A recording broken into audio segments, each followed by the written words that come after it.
Благодарам, почитуван председател на Собранието, почитувани колеги пратеници. Денеска на дневен ред е интерпелацијата на министерот за земјоделство, шумарство и водостопанство.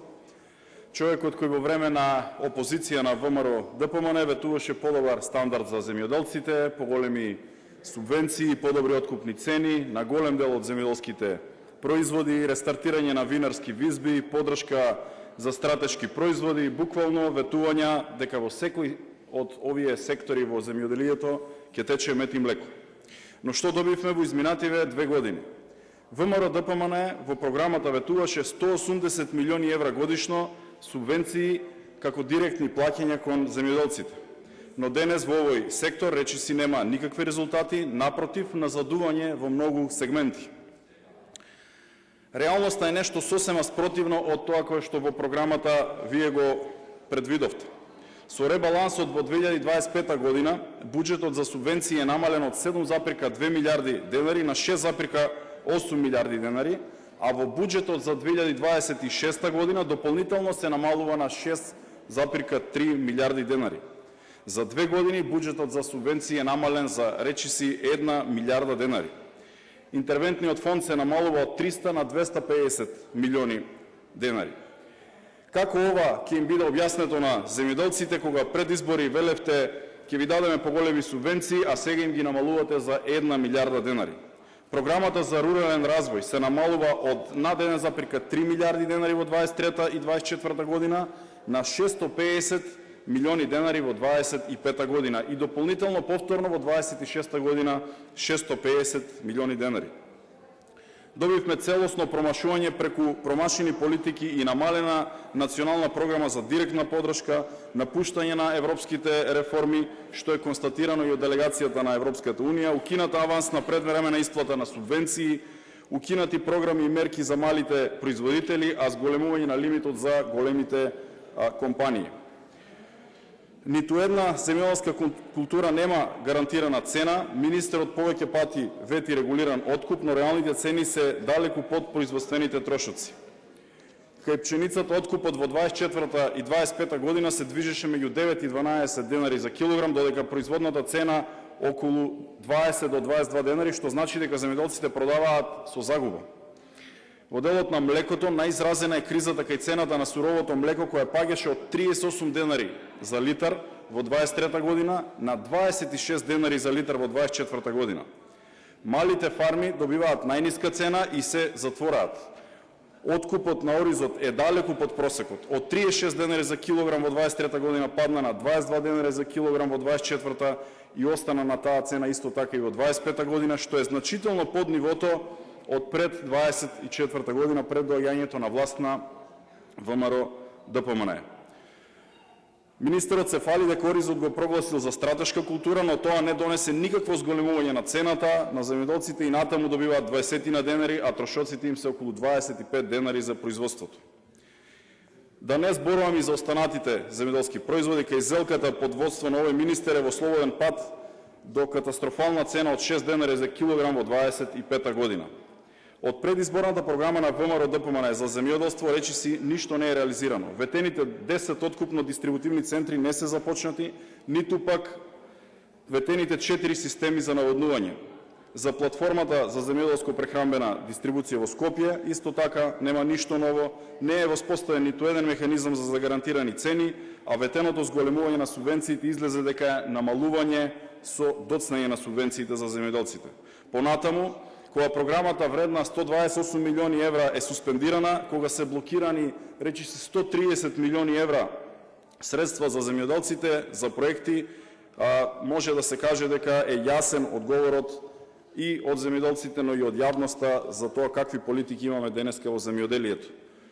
Европската унија веќе потврди дека претходно почнатите реформи се запрени во земјоделството и исто така се напуштени со промената на власта во 24 година. Што ветуваше ВМРО ДПМН во својата програма? Финансиска поддршка од 180 милиони евра годишно за земјоделците, но она кое што го имаме денеска на терен е намалување на оние кои што се исплаќаа и реално се исплаќаат денеска околу 100 милиони евра.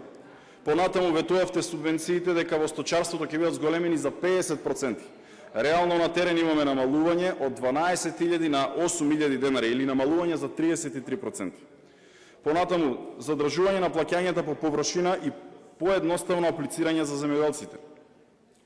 Што направивте? Подигнати минимални прагови за субвенции, овошни, лозови насади, житни култури, со што оние најмалите на кои што е потребна најголема поддршка во земјоделието и немаат веќе можност да аплицираат и да работат и да добијат средства од државата. Дополнителни плаќања за стратешки производи. Укинати субвенција за ситен ориз, 6 денари за килограм за сончоглед, за пченица, исто така намалена субвенција за тутун и така натаму. Рестартирање на винариите, винарските визби по Вардарија, Лозар и Валандово. Нема ништо од тоа кое што сте уветиле во 24 година. Заштита на земјоделците преку уредување на пазарот и фер цени. Ова е уште едно ветување. Но што имаме на терен? Откупна цена на млекото падната од 33-4 денари на 24 до 25 денари. Понатаму, подршка за лозарството и фер цена на грозието. Воведена мерка од 10 денари килограм откупено грозие наменета за тесен круг винарии, додека предлогот за 3 денари килограм директно за лозарите исто така бил одбиен. 10 милиони садници за годишно пошумување. Нема никаква реализација исто така и на оваа мерка. Понатаму, поништени повици за земјоделска механизација и за трактори за земјоделците, кои што и текако им се потребни за да можат посоодветно, побрзо и поефикасно да работат на своите земјоделски површини. Земјоделскиот, односно независниот синдикат на шумската полиција побара оставка од министерот. И сега јас можам само да кажам на крајот кои се резултатите од овие 2 години под водство на ВМРО-ДПМНЕ и министерот за земјоделство, шумарство и водостопанство Трипуновски. Стануваме се позависни од увоз на храна. Увезуваме двојно повеќе отколку што извезуваме. Извозот во 25 година 419.000 тони храна биле извезени, а во 24 година за 12,8% биле извезени повеќе. Тоа значи дека извозот се намалува.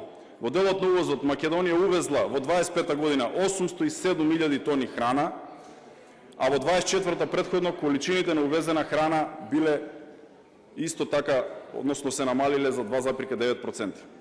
Трговскиот дефицит во трговијата со храна минатата година се зголемил на близу 567 милиони евра, со годишен раст од 9%. Покриеноста на увозот на храна со извозот лани исто така изнесува само 49,8%, што представува влошување во однос на 24 година, кога покриеноста била 51,1%. Ова се бројки, ова се факти и од ова бегање нема. Ова се резултатите од работењето на оваа влада, која ветуваше подобрување на работите во секој сектор. И затоа после сите овие промашени политики, погрешни одлуки, огромно незадоволство кај земјоделците, но и преку тие политики незадоволство и кај граѓаните кои што преку свој джеб ги плаќаат овие погрешни политики од рафтовите и по пазарите, каде што и самиот Завод за статистика констатира зголемување на земјоделските производи на цените за земјоделските производи за 6,7% во месец мај споредбено со мај минатата година. Понатаму поради поскапувањето на храната за 4,2%, поскапување на индустријското производство, индустријско-прехранбените производи од 3,4%. Поради губење на основна екзистенција на оние на кои што најмногу треба да им се помогне, а тоа се земјоделците, и исто така кои што требаше Министерството да им помогне. Поради намалување на субвенциите, поради намалување на субвенциите во сточарството за 33%, поради алармантната состојба со откупната цена на млекото и неисплатените субвенции, поради поништените повици за земјоделска механизација, мерката која што вистинските земјоделци едва и чекаа да ја видат и да аплицираат. Поради барањето оставка не од СДСМ, туку и од независниот синдикат за министерот за земјоделство, шумарство и водостопанство и многу други аргументи кои што во овие 10 минути не може да се споделат, но колегите ги кажаа. Поради сите овие аргументи, пратеничката група на СДСМ и коалицијата бара оставка од министерот за земјоделство, шумарство и водостопанство и верувам дека ќе биде поддржана не само од опозицијата, туку и од владеачката. Благодарам.